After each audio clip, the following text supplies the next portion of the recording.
This is Hannibal here from thehannibaltv.com. Matt Hardy appeared for TNA last night in a surprise. The lights went out and they came back on, and Matt Hardy was there.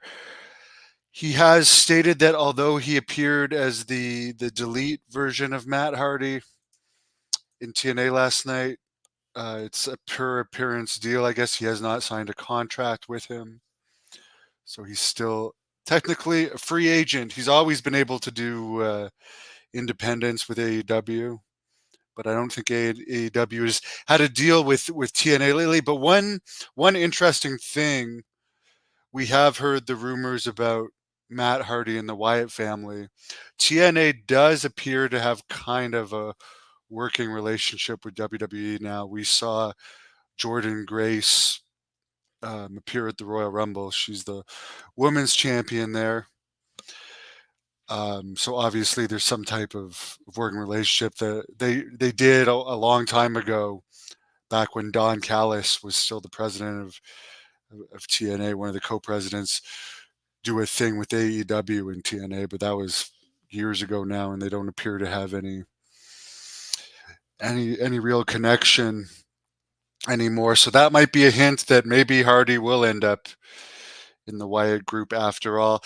They also announced at this pay-per-view, I think it was called Rebellion, that their next pay-per-view, Slammiversary, July 20th, will be at a great wrestling arena and a great MMA arena, great kickboxing arena, the historic Verdun Auditorium in Montreal. I have wrestled there for Jacques Rougeau in front of a sold-out crowd, and I would venture to guess that PCO, who has wrestled there numerous times and has been with TNA for a while now, and wanted to bring Ring of Honor to the Verdun Auditorium, and they should have gone to the Verdun Auditorium. I bet you that PCO has something to do with this. And I can guarantee you right now, this will be the biggest crowd TNA has had in a long time. The place holds 4,000 or 5,000 people. And PCO is a good promoter. I'd even be willing to do interviews to help promote that, because I think that PCO deserves like a big night about him where he can be appreciated properly. Because although he has had success in Ring of Honor and TNA in his 50s now, which is amazing, he hasn't got to wrestle for either of those companies in the city where he's very popular. So I think that that's a great thing that he's going to get the opportunity. And as I said, that I used to watch wrestling in that arena. WWE came to that arena. Hulk Hogan's wrestled in that arena. It's like one of the all-time. It's like a classic wrestling arena. It's just an old school wrestling arena. It's a great arena. I had my first match for Jacques Rougeau there. So I think that's cool. I think it's a good thing they have new management in TNA now, and they got rid of Scott D'Amore, because what I saw from the highlights of the pay-per-view yesterday, it looked good. Sammy Callahan also appeared for TNA last night. I like him. Met him numerous times. He's got an interview on this channel and a couple matches. But apparently he may not be under contract either, because he's still going to be wrestling for other companies. As far as AEW injuries, the Blade, who the Bunny was released, I think late last year. She used to manage the Blade. I guess he's been out of action with a back injury. He hasn't wrestled for AEW since January 10th. He did wrestle for an indie show in February, but yeah, for anyone wondering what's happened to him, he's just one of the I just figured he was one of the lost AEW wrestlers. Yuka Sakazaki suffered a legitimate leg injury on AEW Rampage, for anyone following her career. Let's talk about the AEW Dynasty pay-per-view tonight, which is from St. Louis in a 10,000 seat building. It's going to be set up for 7,000, and there's 6,447 tickets out so far. Let's go through the matches. I'll give you my predictions. I had an interview cancel on me tonight, but I'm actually looking forward to this interview. Gerald McClellan was a boxer that had a ridiculous amount of knockouts. It was supposed to be with his sister. It's gonna be rescheduled. And he suffered a horrible injury in the ring, due mainly, in my opinion, to a referee. They put a referee in this match, this boxing match. Sorry to digress for a minute. That only spoke. The boxing match was in England. The referee only spoke French. The two boxers in the ring were English. Gerald was like saying there was something wrong with him. The referee couldn't understand, kept the fight going, and he ended up getting a brain injury that left him blind and under permanent care. And this was under Don King Promotions. Anyways, we're going to talk to his sister all about that situation whenever she is feeling better, as I'm quite interested in boxing. I actually like boxing. As far as doing it, I got into it a bit too old. But let me get back to this AEW Dynasty predictions. Adam Copeland and Eddie Kingston, another guy that Eddie Kingston has some matches on this channel, and Mark Briscoe versus the House of Black, who I do believe, what's his name? I know somebody on the House of Black. I just can't remember their wrestling name. Brody King, I think. I don't know if they have a different name in AEW. I like both of these teams, but I'll have to say I'll take Adam Copeland's team. Julia Hart versus Willow Nightingale for the TBS title. Julia Hart was one of the most over wrestlers at the AEW Collision I attended here in Ottawa about a month ago. She has a better look than Willow Nightingale. I will go with Julia Hart on that. Although, I mean, I know Willow Nightingale I don't know. Yeah, Julia Hart. I'm going to stick with that. Roderick Strong versus Kyle O'Reilly. I would not want to watch this match. I'll just say Kyle O'Reilly, because they seem to be pushing him on the AEW Ottawa show, but I'm not interested in that match. Okada versus Pac for the Continental title. 100% Okada will win that one. Young Bucks versus FTR for the vacant tag team titles in a ladder match. There seems to be so many ladder matches lately, and I'm not saying this is an AEW thing, also WWE. The ladder matches things have been done to death, and I'm not hating. I like the Young Bucks. I can't. FTR, to me, there's nothing wrong with them, but they're like mini brain busters. They're just so small, but nothing wrong with them. But I do actually don't mind the Young Bucks. But they were using ladders on the last pay-per-view, weren't they? In the match with Darby Allin and Sting. Tony Storm versus Thunder Rosa. Thunder Rosa, I think, has backstage heat, from what I understand. It's unlikely she'll win, but you never know. I saw that Tony Storm appeared at a indie show, WrestleMania weekend. I'm not a fan of the gimmick. Will Ospreay versus Bryan Danielson. They seem to be really pushing Will Ospreay, so I would say Will Ospreay. Samoa Joe, my old tag team partner, versus Swerve Strickland. I know they like Swerve Strickland a lot, but I would say Samoa Joe. Funny that Jon Moxley isn't on this card. I think Jon Moxley is let me just look this up right now. I think John Moxley is wrestling with the GP title on the line on Dynamite, but it's strange that he's not on the pay-per-view. Very strange. He's one of my favorites in AEW. I actually really want to wrestle him. Oh, okay, no, it's Moxley against Powerhouse Hobbs on Dynamite. For some reason, Moxley isn't on the pay-per-view. I don't get, like, Moxley's been in CMLL, New Japan, but he's not on the actual AEW pay-per-view, even though he's one of the biggest stars. I don't know. It seems a little strange.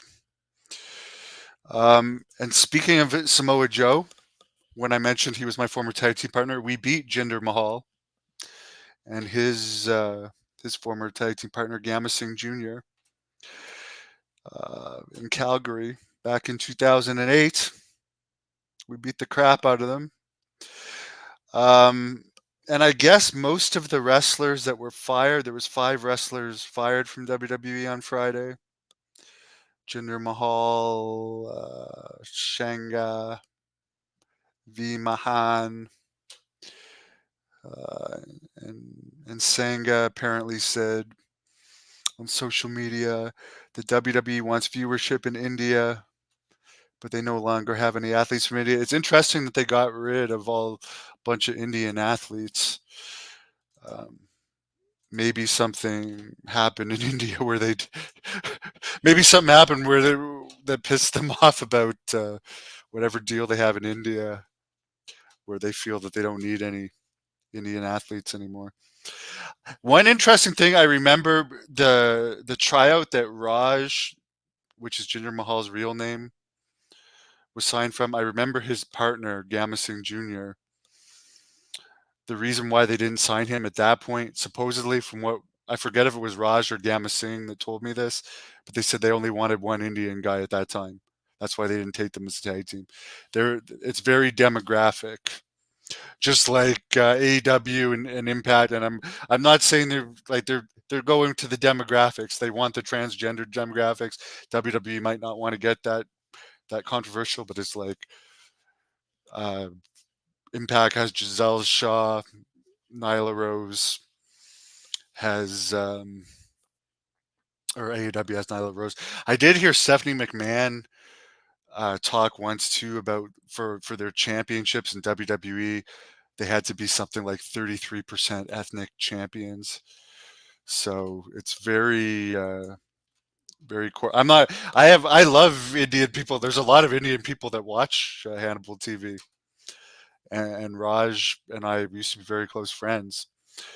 Um, the only thing I don't like about wrestling these days is how corporate it is. It's not always about who the best wrestlers are. Ethnicity has to do with it. I do think WWE, and I already mentioned this, but I'll say it again. As soon as Triple H beat Jinder Mahal in India, which I don't understand the point of that, they killed Jinder Mahal. Hello, Alfred. Mike, I'm sure I'll eventually get a Harris Brothers interview. Yes, Alfred. PCO is more of a Quebec legend than Steen or what's his face? I can't even remember his name. Sami Zayn. Because like he was tag team partners with the Rougeau, and the Rougeaus are absolutely iconic in Quebec, and like PCO is also more like French. Like even though I think Kevin Steen might be French, he doesn't have like the French accent, and I don't even know. I'm Sami Zayn could very possibly be French too, but it seems like the Jacques Rougeau always like represented the French people, and PCO is like that too. So it's like that'll be a big night for him. And I said if there's anything I can do to help with that, I'm all for it. Garrett, why are wrestlers so small nowadays? Exactly. That's one of the issues I have with wrestling. They're just like small people doing flips. They're not as good characters overall. There's still some good characters. There are still some larger than life wrestlers, but less than ever. Like for instance, like I think on Raw, from what I hear, Sami Zayn and Chad Gable did an angle. Like these are two very small wrestlers. Like as a guy that's 275 pounds, I just have no interest in seeing that. And like for Ring of Honor, which I've said, and this is nothing against Ring of Honor, there's just way too many small wrestlers doing spot fests. That just so turns me off of that product. There, you obviously need some high flyers, but there's just an overabundance of high flyers. Less. I mean, I remember when like the Attitude Era and then the '80s Golden Era in WWE. Almost all the wrestlers were over. Almost all the wrestlers from top to bottom of the cards were over. I mean, you can't say that now. Not in either company. There's a lot of wrestlers in WWE, like all the other than Jinder Mahal. I've never heard of any of these other guys that were fired. And I read the news every day. And AEW, there's so many people that aren't even on TV. That, like, there's so many people that honestly, you guys tell me what percentage of wrestlers are actually over legitimately in AEW and WWE are legitimate stars. I would say maybe 10% in AEW and maybe 15 to 20 in WWE, maybe a little bit more for WWE. They definitely have more stars in WWE. Maybe 20% in WWE. That's just my thoughts. There's not as many from top to bottom of the cards. There's not as many stars. Boxing is the best exercise. I mean, I've had some amazing boxing workouts. I've also had at least one really bad concussion from boxing sparring. I remember sitting down after, sitting on a bench, and like the whole boxing room was spinning around me. But then I won the fight a couple weeks later because I was doing hard sparring. But I was caught with like a Superman punch that you really shouldn't be doing to people in sparring. I wasn't expecting it. Didn't knock me out, but I was I was screwed up for a couple days after that one. But as far as like the cardio from it, it's great. Anthony, I've had amazing workouts the past 2 weeks, and my strength is coming back after dealing with a couple bad years. But I'm going to be very ready for June 29th in Napanee, Ontario. And there's going to be another Great North Wrestling event in August. I won't let the cat out of the bag yet because Jack Kilby is still working on it. But I'm going to be definitely I'm training very hard right now, and I'm feeling better than I have in 2 years right now. So someone says even the mid cards back then are like the superstars now. Like, yeah, exactly. Jimmy Snuka was like a mid card to lower mid card guy in the late '80s. In the Attitude Era, like frig, Billy Gunn was a mid card guy. He was so over.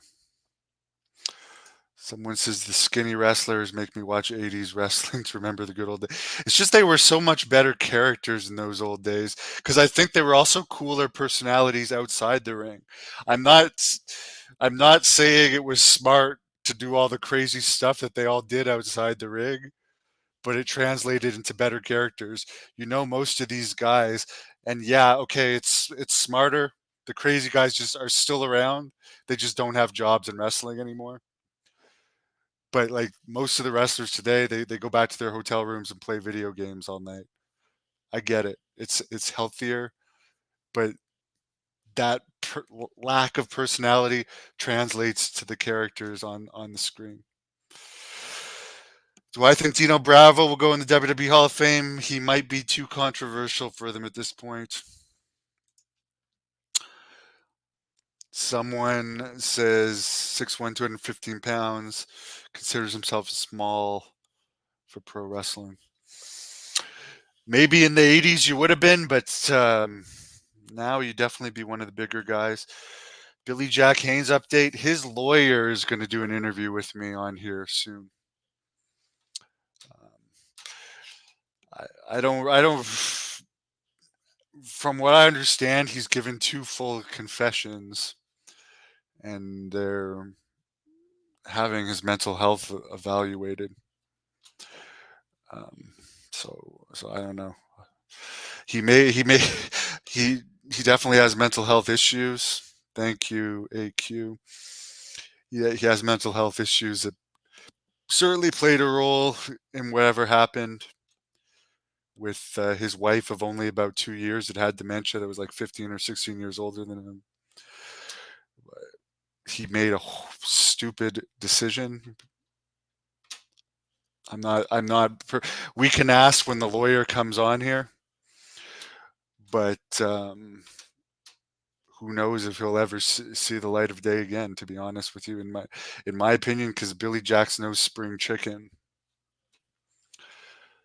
And they don't give bail to people accused of murder in Oregon unless it's very special circumstances.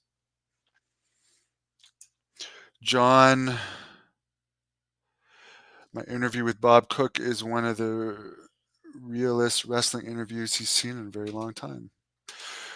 I like Bob Cook overall. I have no problem with him. I think he's a nice guy.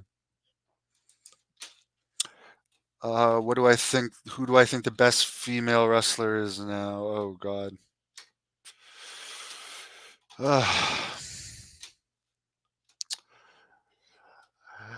I would have to say Rhea Ripley. Someone says Snuka was just an attraction by 1985. Now there's a crazy example of a character that was a character outside the ring and inside the ring. But I remember Jimmy Snuka in 1996. There was an independent show at the Super X, which is a fair here at the Ottawa Civic Center, which I've talked about, a very historic wrestling building in Ottawa, where AEW should have come when they did Collision here. It would have been a much better atmosphere, and it's right downtown. But Jimmy and I have wrestled there, by the way, in front of 4,000 fans for the very first Great North Wrestling event. But anyways, there was a fair and there was an afternoon and evening show, and I just remember Jimmy Snuka walking around the fairgrounds. And by the way, this was an wrestling event that was free with admission, and there was probably 2.5 to 3,000 people at each show. It was Jimmy Snuka against the Metal Maniac that night. Metal Maniac, who I ended up interviewing. But Jimmy Snuka was like wearing his Fiji Islands, I'll call it a skirt, because I don't know what the proper word is for it, with his crazy hair and like a tight shirt, and he still looked massive. And I remember, like, because I was going on the rides and stuff in between the 2 shows, and everybody, whether they knew wrestling or not, was like staring at Jimmy Snuka as he was walking around the fairgrounds in his outfit. And he did have a very attractive woman with him too. I don't know who the woman was. David agrees that the characters and looks were better back then. Mike, I have done a Mark Marrow interview on this channel that was very detailed, and then Rick Bassman also did a Mark Marrow interview on this channel. There's 2. And I couldn't afford another Mark Marrow interview at this point. But maybe down. I like Mark Marrow. We're on good terms. But what he talked about in very good detail, Sable leaving him for Brock Lesnar in that interview. And also X-Pac shitting in Sable's bag. His past as a drug dealer. It's a pretty good interview. Speaking of Sable, I was watching the Vince Russo interview podcast on Vince McMahon, which, by the way, that's a very interesting podcast. I know Mike D hates Vince Russo, but he did a good podcast with John Paz about Vince McMahon. Thank you, Morton Goldberg Talent, for becoming a YouTube member and helping support the channel. But Russo talked in this podcast that, remember when Vince McMahon wrote the angle where he's like making out with Sable and grabbing her ass?